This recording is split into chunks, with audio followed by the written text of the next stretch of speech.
American ব্যক্তি একটা রেস্টুরেন্টে গেলেন।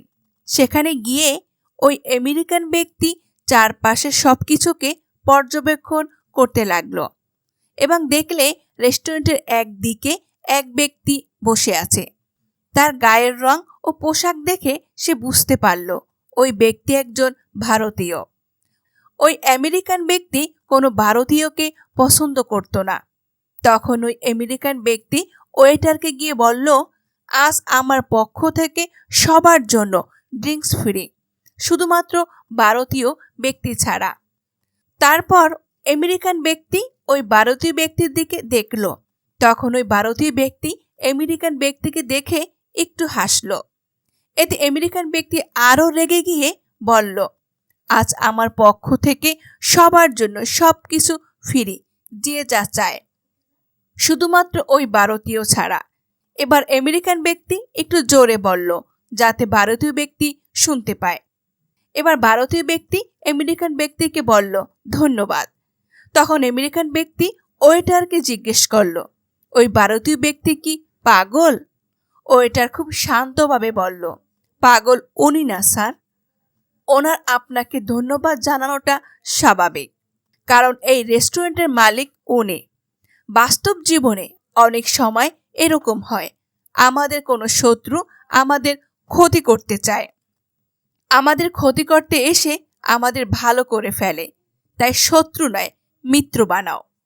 ঘরের থেকে ছোট দরজা, দরজা থেকে ছোট তালা, তালার চেয়ে ছোট চাবি, আর সেই চাবি দিয়েই বড় বড় ঘর খোলা হয়।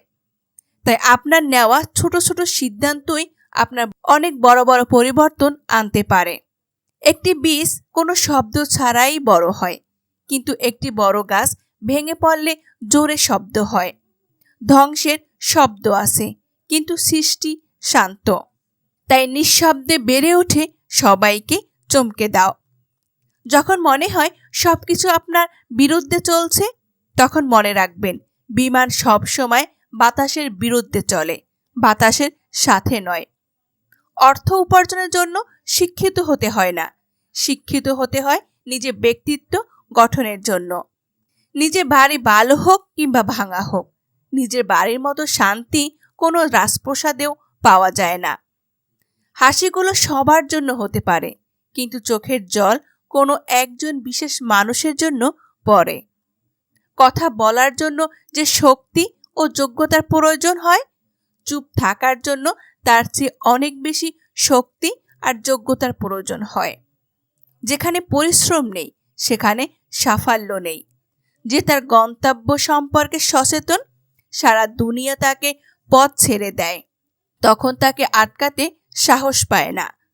তুমি যখন আলোর দুনিয়ায় থাকবে, সবকিছু তোমাকে অনুসরণ করবে, কিন্তু অন্ধকারে প্রবেশ করলে নিজের ছায়াও তোমাকে ত্যাগ করবে। বন্ধু, ভিডিওটি ভালো লাগলে অবশ্যই লাইক, কমেন্ট, শেয়ার এবং সাবস্ক্রাইব করে পাশে থাকা বেল আইকনটি অবশ্যই অন করে দিও। ধন্যবাদ।